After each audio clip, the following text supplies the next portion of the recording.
서울 하나로 교회 유정옥 사모님은 서울역 노숙인들을 섬기는 소중한 사람들 사역도 하고 계시는데요. 말하지 않아도 들리는 소리, 그리고 울고 있는 사람과 함께 울 수 있어서 행복하다 두 권을 통해 하나님께서 가난하고 낮은 사람들을 얼마나 사랑하시는지 그 놀라운 이야기를 한번 들어보세요. 중국에 선교하러 갔다가 하얼빈 공항에서 심양으로 가는 작은 국내 여객기에 탑승했다. 1시간 30분 타고 가는 동안 누구에게 전도할까요? 기도하고 있는데 키 크고 점잖아 보이는 신사가 말을 걸어왔다. 한국에서 오셨어요? 예.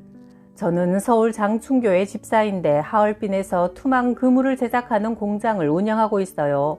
그런데 왜 중국에 들어오셨나요? 저는 선교하러 왔어요. 그럼 선교사님이세요? 참 잘 되었네요. 이 비행기에 탄 사람 30명 모두 제 공장 직원들이에요. 이들 중에 조선족이 많으니 어서 전도 좀 해주세요. 이게 웬일인가? 나는 한 사람 전도하려고 마음먹었는데 주님은 비행기를 아예 통째로 맡기셨다. 나는 비행기 앞쪽으로 가서 복음을 전하고 한 사람씩 붙잡고 기도해 주었다. 사장님은 너무 감격하여 눈물을 흘리며 힘차게 찬송을 불렀다. 비행기 안은 뜨거운 부흥의 장이 되었다. 비행기가 심양에 도착해도 모두 자리에서 일어날 줄 몰랐다. 심양에서 헤어지는 것을 못내 아쉬워하던 강 사장님은 내게 $1000를 주었다. 이제 나는 곧 한국으로 돌아가니 현지 선교사님께 드리세요 하자 그가 말했다. 비행기에서까지 전도하는 선교사는 이제껏 만나본 일이 없습니다. 이렇게 확실한 선교사님에게 선교비를 안 드리면 저에게 화가 있을 겁니다. 나는 그 돈으로 심양 서탑교회 앞 고려인 상가에 전포 3개를 얻었고 그곳은 후에 고려인 상가교회가 되어 선교의 핵심 기지가 되었다. 하얼빈 선교사님들이 내게 계속 이런 소식을 전해왔다. 사모님, 오늘은 비행기에서 만난 강 집사님 공장에서 예배드리고요. 내일은 그분이 연결한 목단강 공장에서 예배드리고요. 모레는 밀산 공장에서 예배드려요. 게다가 선교비까지 넘치게 주시네요. 선교는 우리가 하는 게 아니다. 주님이 앞장서 하시는 일에 우리는 그저 시키시는 대로 거들 뿐이다. 대학 시절 CCC 전도 훈련을 받는 동안 거리에서 전도 실습을 하여 결신자 한 사람을 만들어 가야 했다. 그런데 저녁 5시가 다 되도록 성과가 없었다. 마음이 초조해진 나는 버스 정류장에 서 있는 한 남학생에게 다가갔다. 몇 시간째 거절만 당했더니 목소리도 힘이 없어 기어 들어가는 소리로 말했다. 제가 이 결신자 카드에 이름을 하나 적어가지고 들어가야 해요. 그러니까 거절하지 마시고 이 카드에 이름, 주소, 학교를 써주세요. 애원에 가까운 내 부탁에 그 학생은 결신서를 받아 쓰기 시작했다. 이 카드는 예수님을 마음의 주인으로 영접하겠다는 서약서예요. 나는 겨우 그 말 한마디만을 건네고 헤어졌다. 그 후 그 학생을 까맣게 잊고 30년 세월이 흘렀다. 그런데 며칠 전 어느 교회 홈페이지 속에 그 학생이 이런 간증문을 써놓은 것을 보게 되었다. 나는 젊은 시절 버스 정류장에서 어떤 여학생의 전도를 받았다. 그 여학생은 내게 쭈뼛거리며 다가와 말도 제대로 못하고 얼굴만 붉히고 서 있더니 금방 눈물이 뚝뚝 떨어질 것 같은 얼굴로 말했다. 제가 오늘 10명도 더 만났지만 아무에게도 이 결신서를 받지 못했어요. 그래서 나까지 차마 거절할 수 없어 카드에 이름을 써주었는데 옆에서 쉬지 않고 종알대며 하는 말이 이것은 예수님을 믿겠다는 서약서예요. 꼭 예수님을 영접하셔야 해요. 나는 그 자리에서는 그 말을 무시했지만 어찌된 일인지 그 학생의 작은 목소리가 매일 귀에 쟁쟁하여 교회에 나가기 시작했고 그날 내가 쓴 서약서대로 예수님을 마음에 영접하게 되었으며 마침내 주님을 위해 내 인생을 다 드리기로 결심하고 목사가 되었다. 그날 내게 용기를 내어 다가와준 그 여학생에게 진심으로 감사드린다. 우리 교회 건물 2층에 새들어 살고 있는 사람이 매일 아침마다 내게 물어왔다. 사모님, 우리 이사 가는 날 6월 28일이에요. 그날 보증금 1억 원 내줄 수 있는 거죠? 그럼요, 걱정 마세요. 우리 소중한 사람들을 중림동 센터는 구입할 때 많은 빚을 졌다. 노숙인들에게 매일 밥을 해주고 예배드리고 무료 진료를 하고 옷과 생필품을 나누어 주다 보니 건물을 빌릴 수가 없어 부득이하게 건물을 매입해야 했다.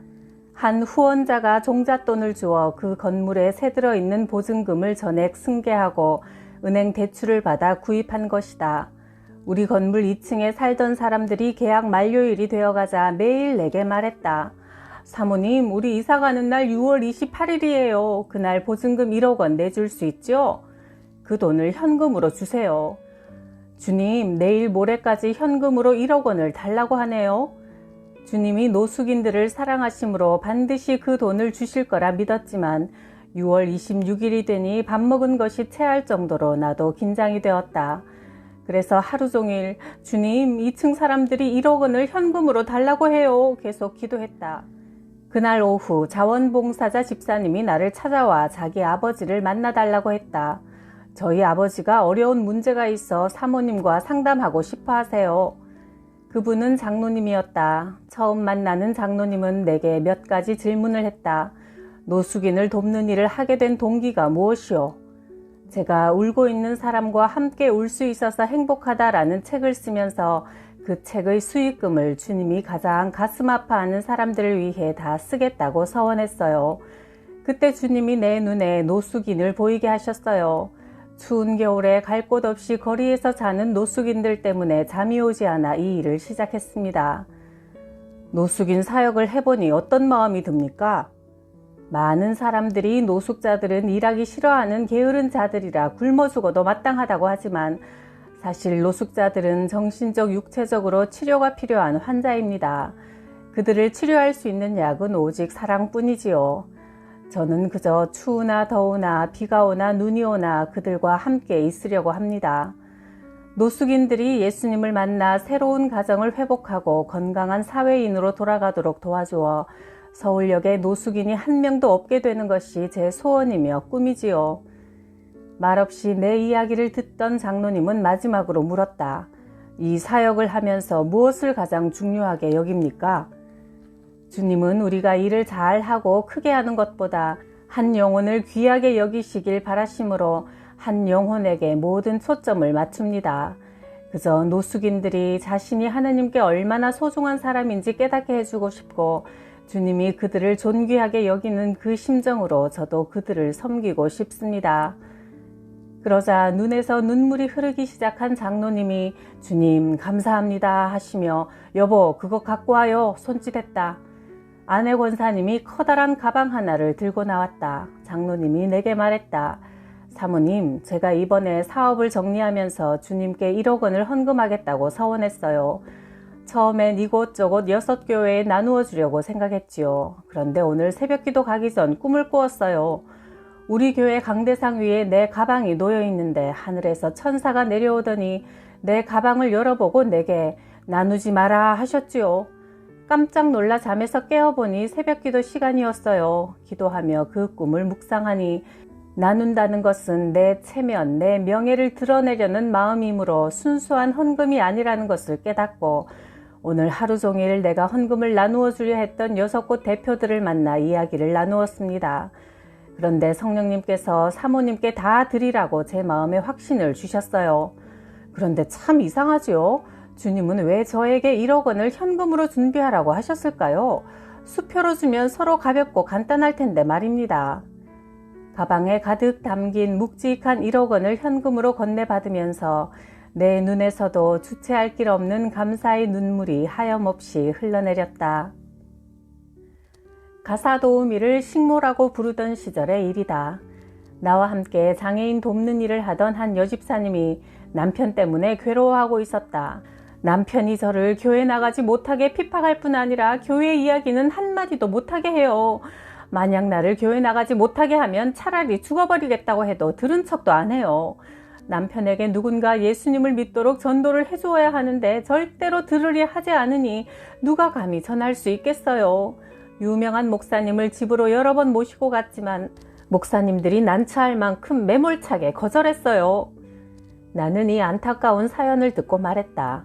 집사님 댁에 식모 구한다고 하셨죠? 제가 식모로 들어갈게요. 한 달만 최선을 다해 전도해 볼게요. 그 할아버지는 자수성가한 분으로 재산이 많았고 아들 둘은 미국에 유학가 있었다. 한강이 내려다 보이는 그 아파트는 두 분만 살기엔 너무 넓어 운동장 같았다. 젊은 시절 온통 돈 벌기 위해 살다 보니 이젠 건강의 노예가 되어 몸에 좋다는 것은 뭐든 다 먹어야 했다. 죽을까봐 전전긍긍하는 생활이었다. 내가 할 일은 매일 아침 신문을 읽어드리고 식단대로 음식을 만드는 일이었으나 마시는 물 온도까지 재어보는 할아버지의 까다로운 시중은 밤마다 코피가 터지게 했다. 나는 매일 새벽 3시에 일어나 2시간씩 그분께 믿음을 달라고 간절히 기도하고 신문을 미리 읽어놓고 잘 모르는 전문 용어는 사전을 찾아 알아놓았다. 할아버지께 신문을 읽어드리다가 대화가 시작되면 그분은 무릎을 탁 치며 내 지식에 감탄했다. 나는 할아버지 구두도 반짝반짝 닦아놓았다. 그렇게 일주일이 지나자 할아버지가 말했다. 식모살이 그만두고 내 친구 회사에 좋은 자리 마련해 놓았으니 그 회사에 다니게. 아니에요. 저는 할아버지 시중 들면서 이곳에 있는 게 더 좋아요. 하루는 그분의 시집간 딸이 친정에 왔다가 내게 말했다. 우리 아버지 재산 노리고 우리 집에 들어온 거 아니에요? 아버지가 요즘 아줌마한테 푹 빠진 것 같아요. 아버지 말씀대로 이런 일 할 사람 같지 않은데 젊고 똑똑한 여자가 왜 아버지가 마련해준 그 좋은 회사도 마다하고 우리 아버지 옆에만 꼭 붙어 있어요. 우리 아버지는 외동딸인 나한테도 전혀 관심 없는 분이라고요. 그 딸은 나를 마치 더러운 벌레 보듯 취급했다. 2주일이 지난 뒤 나는 밤에 희한한 꿈을 꾸었다. 할아버지의 어린 시절부터 소년, 청년, 장년 시절까지 할아버지의 일생을 꿈으로 본 것이다. 다음날 아침 할아버지는 내게 왜 우리 집에 들어왔는지 정직하게 실토하라고 하셨다. 하나님이 할아버지를 너무나 사랑하셔서 구원하고 싶은데 할아버지가 하나님에 대해 들으려고 하지 않으니 제가 들어왔어요. 뭐? 그럼 나를 예수 믿게 하려고 우리 집사람하고 짜고 들어왔단 말이야? 착하고 지혜로워서 아껴주었더니 이런 못된 것 당장 나가! 나는 어젯밤 꿈 이야기를 했다. 이것은 할아버지의 어린 시절이었죠. 이것은 할아버지의 청년 시절이었지요. 내가 잔잔히 말하자 할아버지가 머리를 숙이고 흐느껴 우셨다. 그것은 아무도 모르는 하늘만 아는 비밀이었어. 그러니까 정말 하나님이 계시는 거야. 나 때문에 보름이나 식모살이를 하다니 고마워. 정말 고마워. 이번 주부터 집사람하고 교회 나갈게. 할아버지의 멋진 승용차를 타고 나는 당당히 집으로 돌아왔다. 할아버지는 약속대로 할머니와 함께 동순교회에 나갔다. 4개월 후 할아버지는 종로 5가에 100평짜리 교회와 교육관을 마련해 놓고 우리에게 마음껏 목회하라고 하셨다. 이것이 우리 하나로 교회의 첫 시작이었다. 그리고 그 할아버지와 할머니가 우리 교회의 첫 성도였다. 나는 그날부터 더 많은 사람들을 시중드는 거룩한 식모살이로 영원히 들어간 것이다. 주일 낮에 언니에게 전화를 받았다. 정호가 어머니가 교통사고를 당하셨어. 저녁 예배를 드리고 난 후 인천병원에 도착한 시각은 밤 11시였다. 새벽 예배에 다녀오던 어머니가 동네 슈퍼마켓 옆에 잠깐 앉아서 쉬셨는데 그때 후진하던 차가 어머니를 미처 보지 못하고 어깨를 치는 바람에 그 자리에 넘어져 피를 흘리셨다. 그 운전자는 차에서 고개만 삐죽 내밀고 할머니 어디 다치셨어요? 형식적으로 물었고 어머니가 이리 좀 와보우 하니 차를 세우고 오겠다던 그는 뺑소니를 쳤다. 83세 어머니는 1시간 가까이 방치된 상태로 그곳에서 신음하고 계셨다.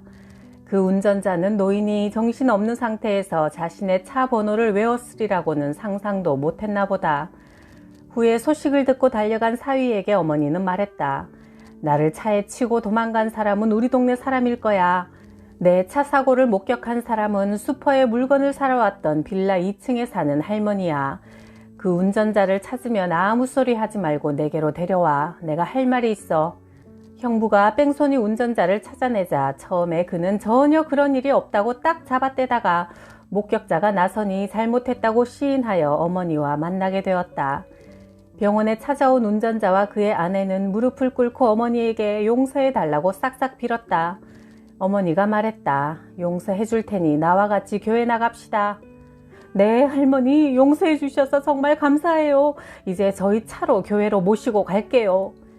어머니는 어린아이처럼 좋아하셨다. 그러나 나는 화가 치밀어 견딜 수 없었다.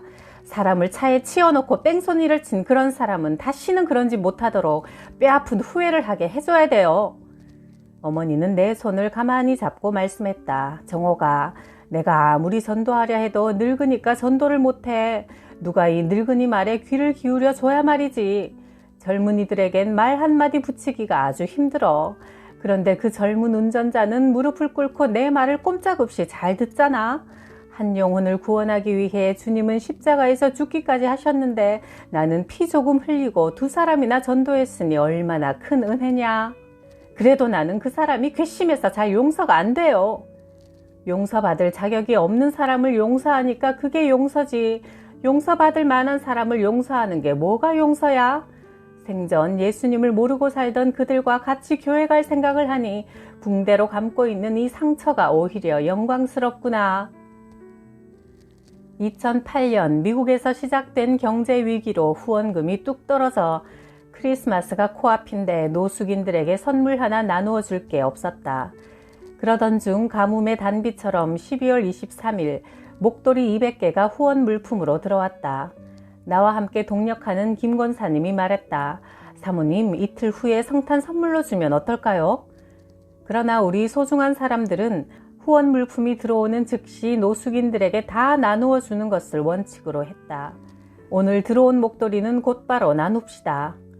노숙인들 사이에서는 신문지 목도리라는 게 있다. 신문지를 구겨 목에 감고 추위를 견디는데 오늘 들어온 목도리를 이틀 후에 준다면 노숙인들은 신문지로 추위를 이틀 더 견뎌야 하는 것이다. 크리스마스 아침이 밝았다. 권사님이 기뻐서 어쩔 줄 모르며 소리쳤다. 사모님, 노숙인들에게 줄 크리스마스 선물이 들어왔어요. 최고급 점퍼가 300개나 들어왔다고요.